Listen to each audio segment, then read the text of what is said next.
नमस्कार साथियों, स्वागत है आपका एक्स्ट्रा डे क्लासेस में। आज अपन पढ़ने वाले हैं टॉप ऐसे एमसीक्यूज जो आपके पिछले एग्जाम्स में बहुत सारे एग्जाम्स में पूछे गए हैं। एग्जाम्स की मैं बात करूँ तो कोई भी कॉम्पिटिटिव एग्जाम हो, चाहे वो आरएएस का हो, चाहे पटवारी का हो, चाहे एसआई का हो, चाहे आपका रीट का एग्जाम हो, सभी में जनरल साइंस के क्वेश्चन आपके पूछे जाते हैं। आज हम उन्हीं टॉप एमसीक्यूज के बारे में बात करने वाले हैं। अपना पहला एमसीक्यूज है, शरीर की कार्यात्मक इकाई क्या होती है? शरीर की फंक्शनल यूनिट क्या होती है? यानी ह्यूमन बॉडी की फंक्शनल यूनिट क्या होती है? देखिए, इसमें 4 ऑप्शन दिए गए हैं। न्यूरॉन जो है, न्यूरॉन आपके किसकी फंक्शनल यूनिट होती है? नर्वस सिस्टम जो है, उसकी फंक्शनल यूनिट होती है। और नेफ्रॉन जो है, वो आपके यूरिनरी सिस्टम जो है, उसकी आपकी फंक्शनल यूनिट होती है। अगर जिगर जिगर या फिर लिवर की बात करें, तो ये आपकी लार्जेस्ट ग्लैंड होती है। तो आपका जो इसमें राइट ऑप्शन होने वाला है, वो आपका होगा बी, यानी कोशिका। इसको इंग्लिश में अपन सेल बोलते हैं। सेल जो है वो आपकी structural and functional unit of the body होती है। दूसरे क्वेश्चन की तरफ बढ़ते हैं। दूसरा क्वेश्चन है, किस धातु को चाकू से आसानी से काटा जा सकता है? पहला ऑप्शन है सोडियम, दूसरा है मरकरी, तीसरा है कॉपर, चौथा है आयरन। तो आपने देखा होगा कॉपर के वायर्स आते हैं, तो वायर को आप धातु से नहीं काट सकते, तो ये रॉन्ग ऑप्शन हो गया। दूसरा है आयरन, आयरन तो लोहा होता है, एफी लोहा होता है, तो लोहे को भी आप चाकू से नहीं काट सकते, तो ये भी आपका ऑप्शन गलत हो गया। तीसरा ऑप्शन है मरकरी। मरकरी जो है वो आपके एक फ्लूइड की टाइप में आता है, ये भी चाकू से नहीं कर सकता, मतलब ये भी ऑप्शन गलत हो गया। तो सोडियम जो है वो आपका यहाँ पर राइट आंसर है। सोडियम जो है आपका आ, जो सेमी सॉलिड पदार्थ है उसके रूप में आता है, और उसको अपन चाकू से बीच में से काट सकते हैं। अगला है, विद्युत का सर्वोत्तम चालक क्या होता है? विद्युत का सर्वोत्तम चालक कौन सा होता है? सिल्वर, लेड, कॉपर या फिर एल्यूमिनियम? तो इसका राइट आंसर आप सभी नॉर्मली जानते ही हैं, सिल्वर जो होगा वो इसका राइट आंसर रहेगा। अगले क्वेश्चन की तरफ बढ़े। अगला क्वेश्चन है, सोडा वाटर में नींबू का रस डालते हैं तो बुलबुले निकलने लगते हैं, क्योंकि इसमें होता है।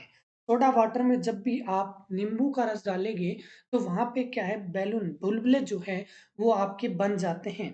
तो इसका जो इसमें क्या होता है, इसमें क्षार प्रेजेंट होता है, यानी बेस जो है वो प्रेजेंट होता है, जिसके कारण ये बुलबुले जो है वो उठने लग जाते हैं। अब बुलबुले का मतलब है कि आपने नींबू जो डाला, नींबू क्या था, अम्ल था, और उसमें सोडा वाटर में जब आप डालेंगे तो क्या है, वहां पर आपका क्या हो रहा है, वहां पर आपका क्षार मौजूद है। तो दोनों आपस में क्या होएगा, आपस में रिएक्शन करेंगे, तो उदासीनीकरण अभिक्रिया आपके यहाँ पर बन जाती है। नेक्स्ट क्वेश्चन है, कटे हुए सेब का रंग कुछ देर बाद भूरा हो जाता है क्योंकि वह वायु से क्रिया करके बना लेता है। कटे हुए, जब भी आप सेब को काट देते हैं, उसको रख देते हैं, तो उसका थोड़ी देर में कलर जो है वो भूरा आपका होने लग जाता है। वो आयरन ऑक्साइड की वजह से होता है। आयरन ऑक्साइड आपके सेब, आपके एयर में, आपके सेब में प्रेजेंट होता है, जिसके कारण वो वायु से क्रिया कर लेता है। चलिए अगले क्वेश्चन की तरफ बढ़ते हैं। 6 नंबर का क्वेश्चन है, चूने में पानी मिलाने पर कौन सी गैस निकलती है? चूने में पानी मिलाने पर कौन सी गैस निकलती है? तो इसका आंसर होगा कार्बन डाइऑक्साइड। ऑक्सीजन आपकी पूरे एनवायरनमेंट में पाई जाती है, वो नहीं निकलती। और हाइड्रोजन भी आपकी नहीं निकलती, क्योंकि CaOH2 प्लस H2 अगर आप कैलकुलेशन करोगे, फॉर्मूला निकालोगे, तो वहां से आपको देखने को मिलता है। हीलियम तो इसमें कंपोनेंट ही नहीं होता है, तो हीलियम तो नहीं होगा। तो आपका राइट आंसर क्या हो जाएगा, बी हो जाएगा, यानी कार्बन डाइऑक्साइड हो जाएगा। अगला क्वेश्चन है, हरी मेहंदी में निम्न में से कौन सा पदार्थ पाया जाता है जिसके कारण वह लाल हो जाती है? तो दोस्तों, इसका जो सही आंसर रहने वाला है वो है लासोन। लासोन के कारण, लासोन पदार्थ आपकी मेहंदी में पाया जाता है, जिसके कारण उसका कलर क्या हो जाता है, लाल हो जाता है। अगली अगले क्वेश्चन की तरफ बढ़ते हैं, ऑक्सीकरण अभिक्रिया में क्या होता है? दोस्तों, आपने ये क्वेश्चन 10th में या 9th में आपने पढ़ा होगा, साइंस में अपने आ जाता है। ऑक्सीकरण अभिक्रिया में क्या होता है? बिल्कुल आपका राइट आंसर है ऑक्सीजन का जुड़ना। ऑक्सीजन जब किसी भी कंपोनेंट के साथ जुड़ता है तो उसका मतलब है वहां पे क्या हो रही है? ऑक्सीकरण अभिक्रिया हो रही है। चलिए अगला क्वेश्चन की तरफ बढ़ते हैं। अगला क्वेश्चन है नीले लिटमस पत्र को किस रंग में परिवर्तित कर देता है? देखिए दो तरह के लिटमस पेपर आपके इसमें पाए जाते हैं। एक होता है नीला लिटमस पेपर और एक होता है लाल लिटमस पेपर। तो जो आपका एसिड है यानी आपका अम्ल जो है वो क्या करेगा? नीले को लाल में परिवर्तित करता है। और आपका जो बेस है, जो क्षार है, वो क्या करेगा? वो क्या करेगा? लाल रंग के लिटमस पेपर को किसमें कन्वर्ट करेगा? नीले कलर में कन्वर्ट कर देगा।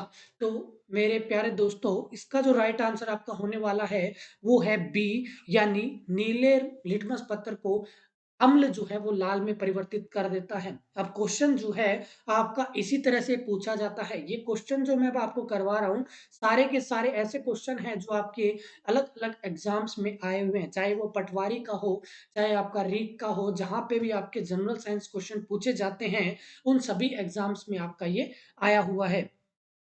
चलिए आगे वाले क्वेश्चन पे बढ़ते हैं। चार लाल लिटमस को करता है, तो इसका राइट ऑप्शन होगा नीला करता है। बिल्कुल राइट आंसर आपका नीला होगा। अगला क्वेश्चन है कटे हुए सेब का रंग, ये अपन ने थोड़ी देर पहले भी पढ़ लिया था। इसका जो कटे हुए सेब का भूरा रंग होने का कारण सेब में उपस्थित है आपका आयोडीन। आयोडीन प्रेजेंट होने के कारण आपका ये होता है। अगले क्वेश्चन की तरफ बढ़ते हैं। अगला क्वेश्चन है आपका निम्नलिखित में से विलुप्त जंतु प्रजाति कौन सी है? निम्नलिखित में से विलुप्त जंतु जंतु प्रजाति आपकी डोडो पक्षी है, क्योंकि कौवा आपको दिखाई देता है, हाथी भी आपको दिखाई देता है, टाइगर भी आपको जंगल में दिखाई दे सकता है। तो आपका जो राइट आंसर यहाँ पर होगा डोडो पक्षी जो है वो आजकल दिखाई नहीं देते हैं, यानी वो क्या हो गए हैं दोस्तों? विलुप्त हो गए हैं। अगला क्वेश्चन है 13वें नंबर का। कायिक जनन पाया जाता है। कायिक जनन यानी अपने आप जन्म हो जाए। आलू को आपने देखा होगा, आलू को अगर थोड़े दिन तक आप रख देते हैं तो उसमें क्या है, पौधे जो है आपको ग्रीन ग्रीन कलर का पौधा जो है वो निकलने वहां से लग जाता है। गेहूं में ऐसा कुछ नहीं होता, ना ही नीम में होता, ना ही आपके मटर में होता है, सिर्फ आलू में आपका ये होता है।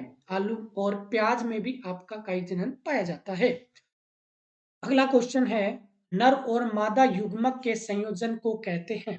नर और मादा के युग्मक के संयोजन को कहते हैं। 14वें नंबर का क्वेश्चन है नर और मादा युग्मक के संयोजन को आपको निषेचन कहा जाता है।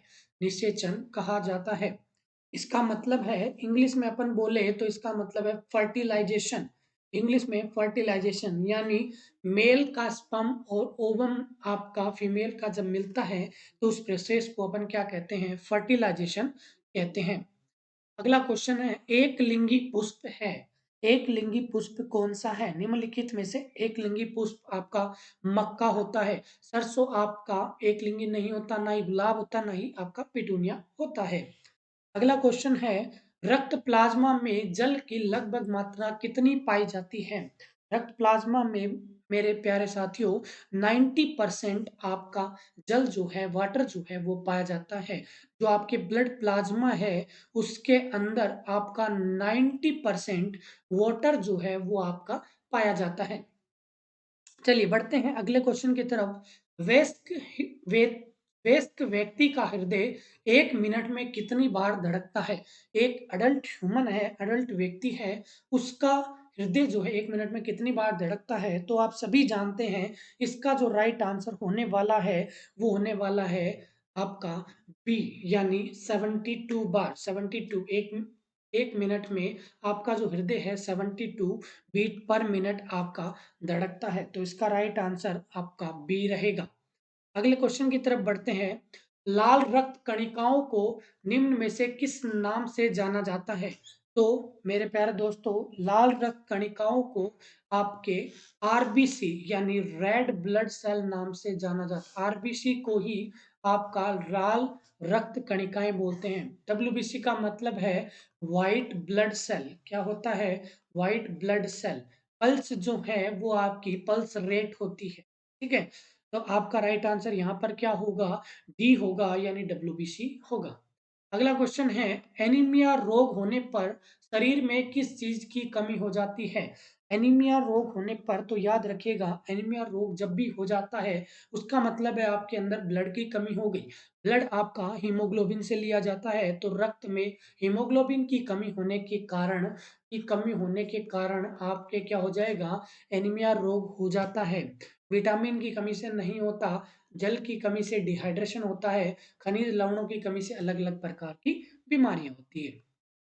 अगला क्वेश्चन है 20वें नंबर का, मादा एनाफिलीज मच्छर जब काट लेता है तो उससे कौन सा रोग होता है? 20वें नंबर का क्वेश्चन है, एड्स, कैंसर, मलेरिया या फिर डेंगू। तो आप सभी को पता है मादा एनाफिलीज मच्छर आपके मलेरिया से संबंधित होता है। तो आपका यहाँ पर राइट आंसर जो रहेगा वो सी रहेगा प्यारे बच्चों। अगला क्वेश्चन है, बहुत अधिक ऊंचाई पर जाने पर मनुष्य की लाल रुधिर कणिकाओं का आकार बढ़ जाता है, संख्या बढ़ जाती है, आकार छोटा हो जाता है या फिर इनकी संख्या घट जाती है?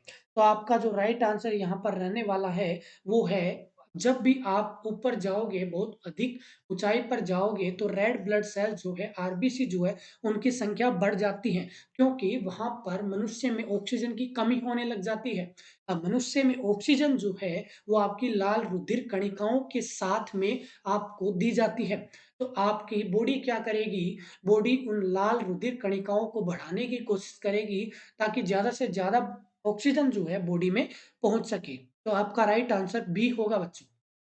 अगला क्वेश्चन है, आधुनिक चर्म शोधन उपयोगों में ऐसी कौन सी भारी धातु पाई जाती है जो विषैली होती है? इसका आपका राइट आंसर निकेल है या जस्ता है या क्रोमियम है या सीसा है? आपका जो अंदाज है बिल्कुल सही है। इसका राइट आंसर क्रोमियम है। क्रोमियम ही ऐसी धातु होती है जो विषैली होती है। अगला क्वेश्चन है, आधुनिक शक्तिशाली चुंबक किससे बनते हैं? लौह यौगिकों से, लौह चुंबकीय पदार्थों से, एल्यूमिनियम, कोबाल्ट, निकेल की मिश्र धातुओं से, लोहा, कोबाल्ट एवं निकेल की मिश्र धातुओं से। तो इसका जो राइट आंसर रहेगा वो रहेगा सी, यानी एल्यूमिनियम, कोबाल्ट एवं निकेल की मिश्र धातुओं से। चलिए अगले क्वेश्चन की तरफ बढ़ते हैं। अगला क्वेश्चन है, फोटोग्राफी में मुख्य रंग कौन से होते हैं? फोटोग्राफी में मुख्य रंग कौन से होते हैं?